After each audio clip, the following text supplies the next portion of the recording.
It's the 12th of February, and this is Race to Power on WION The World is One. I'm Eric Njoka. US President Donald Trump just proved to the world why he has entrusted tech billionaire Elon Musk, who made his debut at the Oval Office alongside his son. What does that indicate? We talked to a political analyst who will dissect the optics of that viral White House presser.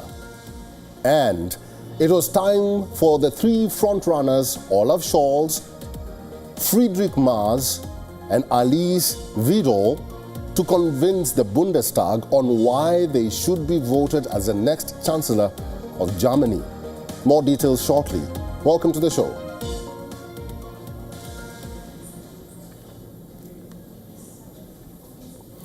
Guess who made a surprise appearance at the White House's Oval Room on Tuesday? Billionaire Elon Musk stood next to the Resolute desk, took media questions, and underscored his influence on the US president.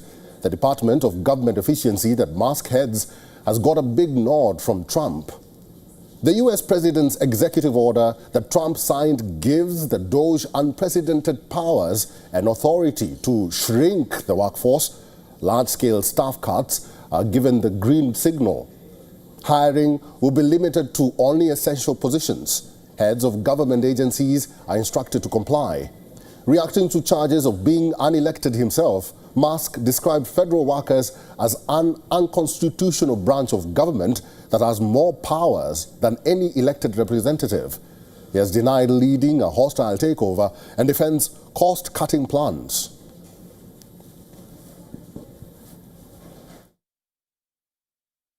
What I really want to say is, it's not optional for us to reduce the federal expenses. It's essential. It's essential for America to remain solvent as a country, and it's essential for America to have the resources necessary to provide things to its citizens and not simply be servicing vast amounts of debt. Reports say DOGE employees, many of whom have no government experience, have been going through data systems. Many DEI programs have already been shut down. There's been a strong legal pushback. A court issued an emergency order preventing DOGE from accessing personal data. The First Circuit U.S. Court of Appeals denied a motion from the Trump administration overturning release of federal grants. Trump has warned that judges who ruled against DOGE efforts would have to be scrutinized. If a judge does block one of your policies, part of your agenda, will you abide by that ruling? Will you comply? Well, I always abide by the courts, and then I'll have to appeal it. But then what he's done is he slowed down the momentum, and it gives crooked people more time to cover up the books. On Truth Social, Trump lashed out, alleging massive fraud and waste and even abuse uncovered. He puns activists and judges that block his government's road, saying losing momentum will be detrimental to finding the truth. Much left to find. No excuses, he added. Critics of Musk's DOGE have pointed to potential conflicts of interests given Musk's many business interests. Democrats have accused Musk of personally benefiting from some of the changes that the Trump administration is trying to push through.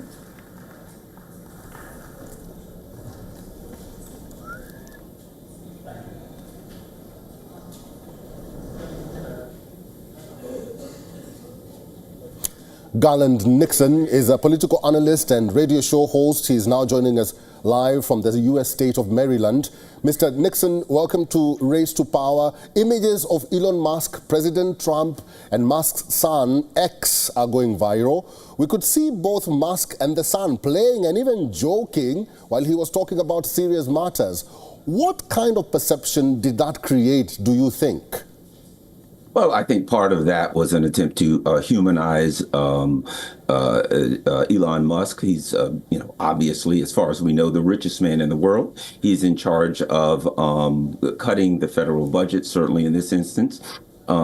It's pretty well understood that the United States has very significant budget problems. However, the options of reducing spending could be, number one, cutting back on the war spending. Number two, cutting back on the significant tax cuts for billionaires such as Elon Musk. Or number three, which seems to be the option, laying off working class people and cutting programs for the poor. So it appears that, as was, to be quite frank, there's an economist named Dr. Jack Rasmus who wrote a book called The Scourge of Neoliberalism, who predicted that this is exactly what would happen, that as the spending of the government got out of control, rather than cut back on the $30 trillion in overspending that has been given through either tax cuts to the rich or war spending over the last 30 years, that the working class people would be forced to take an economic haircut, and we see layoffs for working class people and cuts for spending for the poor in the immediate future. Mr. Nixon, will Elon Musk be able to cut $2 trillion from US government spending? And with that being said, we have seen him target education, treasury, and now defense departments. What other departments could he be targeting next, or could be under his radar? Well, I can guarantee you this, that Elon Musk has massive contracts with the U.S. government, Department of Defense, and with space. So the likelihood of either of those being cut is just about zero.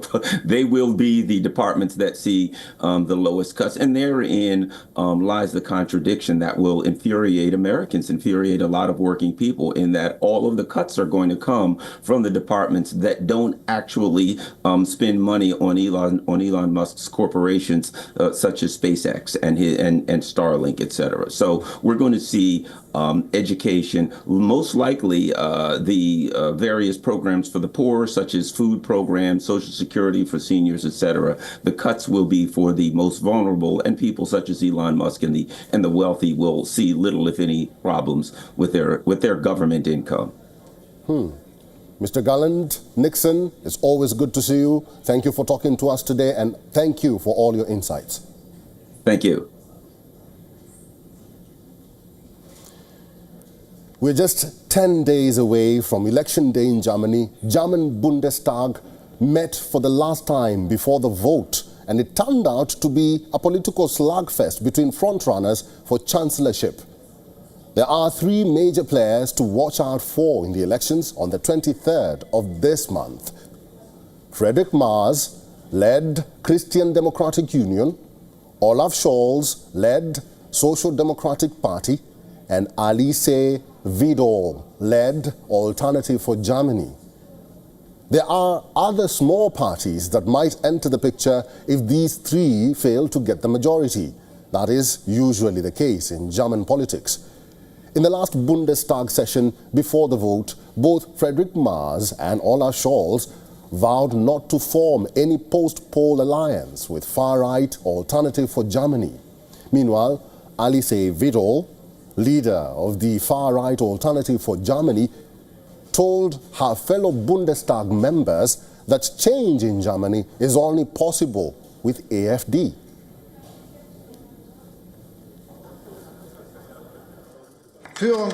Strong leadership, strong nerves, a clear course, that's what matters in such difficult times. Not fickleness and a loud mouth.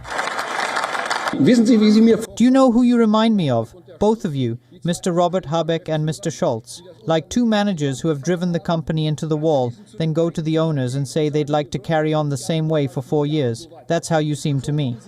Grün-Rot ist gescheitert. You too, Mr. Merz, have already failed because what you are doing is deceiving voters. You will not be able to realize any of your promises with Green-Red. That is part of the truth. Sie sind bereits gescheitert, denn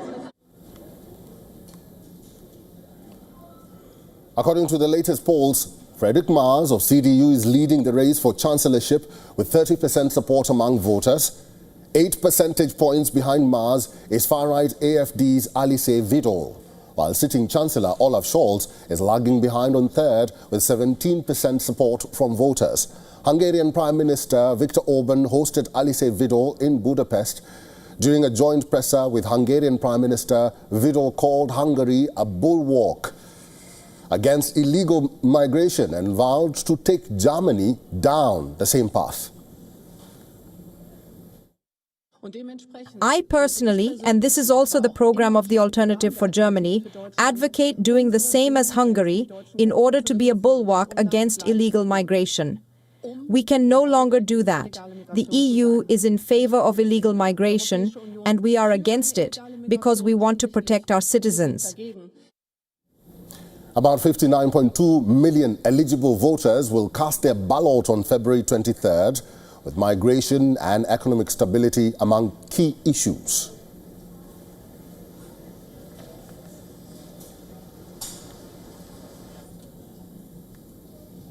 Trent Murray is our correspondent in Germany. He's now joining us live from Berlin. Good to see you, Trent. Who do you think among the three candidates got the ear of the Bundestag?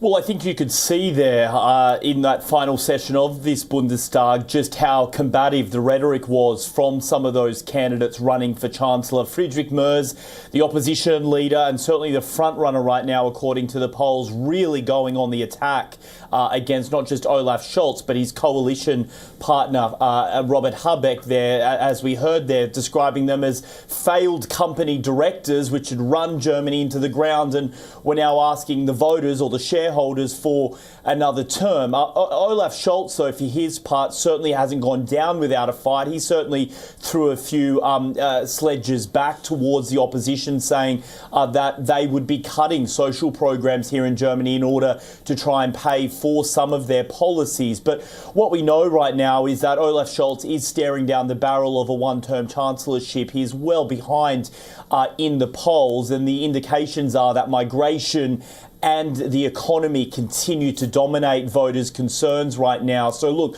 we're obviously less than 2 weeks to go now before Europe's largest economy heads to the polls. The Conservatives are in front, but one would imagine Olaf Scholz's Social Democrats will be trying to use the next 11 days to do all they can to try and drive up some of those dire poll numbers. Trent, you forgot to mention or to talk anything about AfD. Probably quickly you can tell us, did they have an ear of the Bundestag?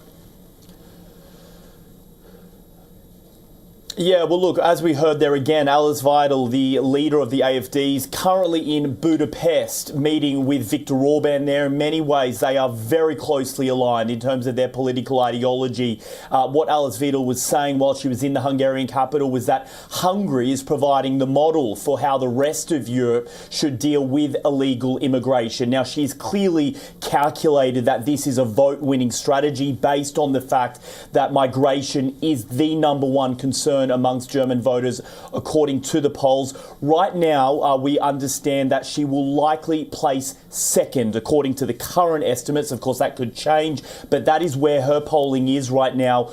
All of the other parties, though, we must remember, have vowed not to work with her. So even if the AfD does very well on election day, it is unlikely that they will be part of any future government this term. But it could well and truly set her and the party up to be the official opposition, which would cause a political earthquake in this country. Trent Murray, good to see you. Thank you very much for talking to us today.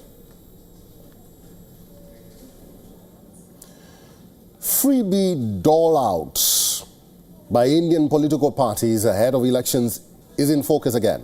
The Indian Supreme Court came down heavily on what's now a regular political practice in Indian elections, equating freebies with allowing people to not want to work since they get free rations and money. Freebie promises were at the center of manifestos of virtually all political parties in the recent Delhi Assembly elections, and as that extended to state elections across India over the last several years. Today, the court was hearing a case on homeless people's rights to shelter in urban areas when the freebie issue came up, quoting the Supreme Court bench. Unfortunately, because of these freebies, the people are not willing to work. They are getting free rations. They are getting amounts without doing any work. That's according to the court. It also added that providing freebies leads to worklessness among people. There should be an attempt to integrate homeless persons into mainstream society so that they are able to contribute and work. End of quote. The freebie promises handed out include farm loan waivers, cash payments, jobs, cheap or free cooking gas, mixers and grinders, TVs, free electricity, laptops for students, insurance cover, rice and grain handouts, free travel for women in public transport. It translates into an effort by parties to bribe the voter to vote for them. Actual performance on key issues takes a backseat. The economics of it is mind-boggling. Election freebie promises for Maharashtra in November-December last year were worth a whopping 960 billion rupees. That's 2.2% of its GDP. Extend that to Karnataka, Telangana, and Rajasthan in the elections in 2023. Calls have arisen for a total ban on populist measures to gain undue political favor from voters as they violate the constitution. Voters themselves have called on the Election Commission to take suitable deterrent measures. In October last year, the Supreme Court of India issued notices to the Centre and Election Commission seeking responses on petitions opposing freebies promised during elections. Complaints have hit out saying freebie promises impose an unaccounted financial burden on the public exchequer. Also, there is no mechanism to ensure fulfillment of pre-poll promises on which the votes were secured. The freebie politics idea in India goes back to 1967 in Tamil Nadu state. It was later scrapped due to cited financial strain. It picked up pace again in the 2010s, and there have been signs of it growing with every election. The system looks for legal measures to correct the malay.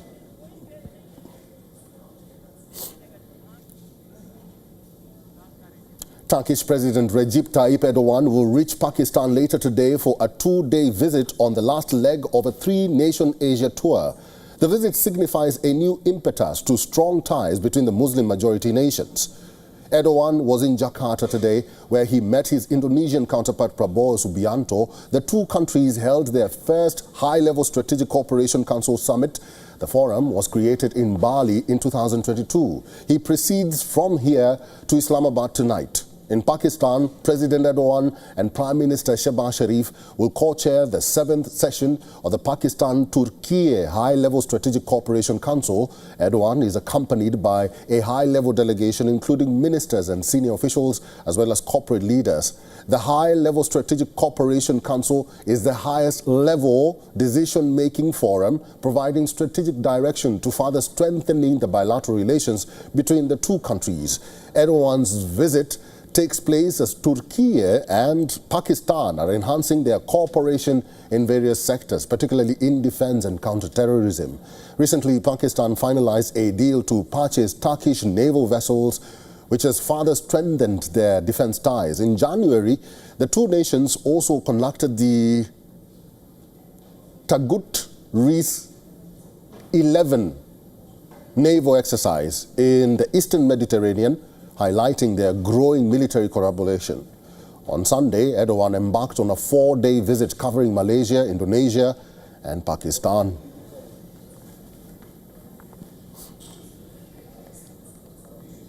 Our Pakistan Bureau Chief Anas Malik is now standing by live from Islamabad. He's joining us on this program. Welcome to Race to Power. Good to see you. How is Pakistan prepared for Turkish President Recep Tayyip Erdogan?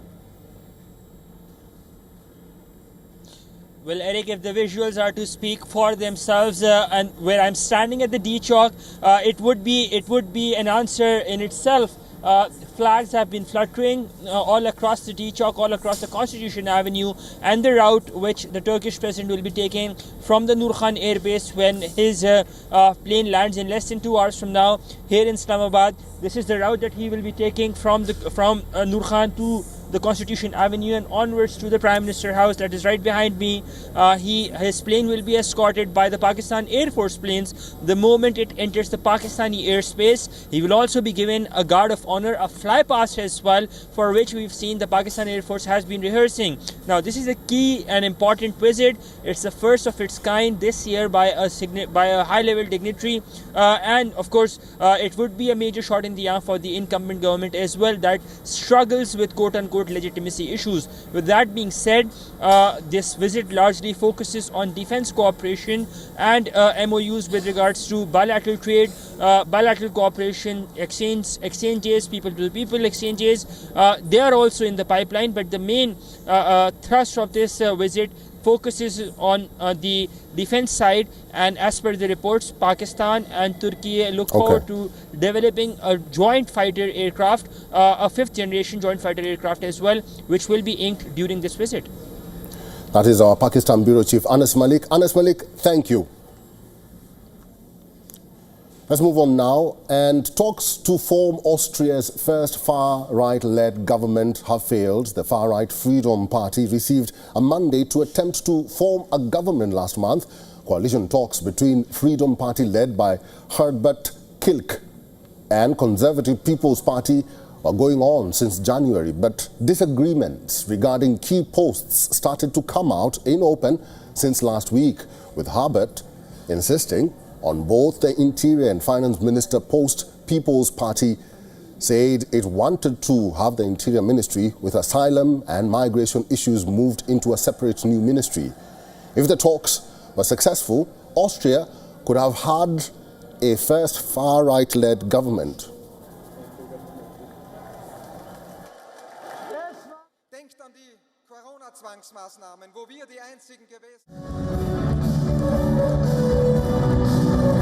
But as Austria heads to snap elections, the FPOE stands at more than 35% in voter opinion polls, up from the 29% votes it gained in September elections.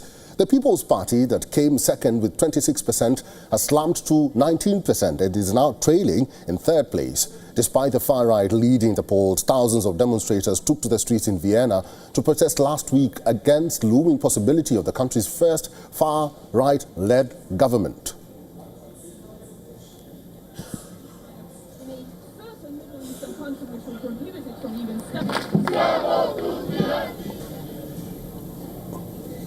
Let's now take a quick look at what else is making headlines in the world of politics. Vietnam's parliament session opened with lawmakers expected to approve a major public work layoff that would cut down staff strength in the government and ministries by 1/5. The National Assembly's 9th extraordinary session is set to last 6.5 working days, with 9 laws and resolutions to be considered and approved by members of parliament.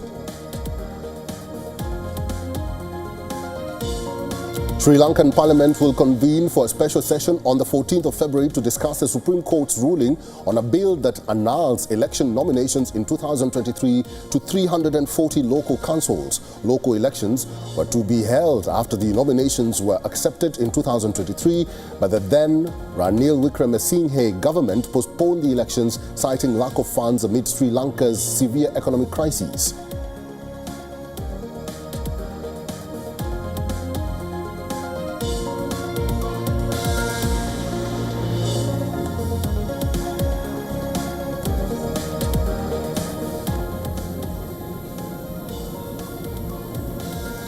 And that's the latest on this edition of Race to Power on WION World is One. Thank you for watching.